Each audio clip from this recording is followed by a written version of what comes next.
डोळ्यात अंगार, श्वासात वादळ, मुठीत वीज बांधली. चल तयार हो.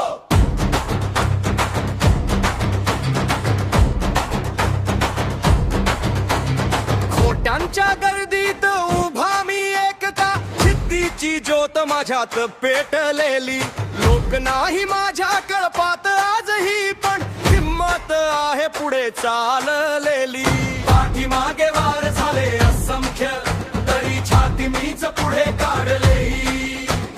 थांबायलाही उरला नाही क्षण, स्वप्नासाठी आत्मा झटलेली. मीच खरा योद्धा दमदार,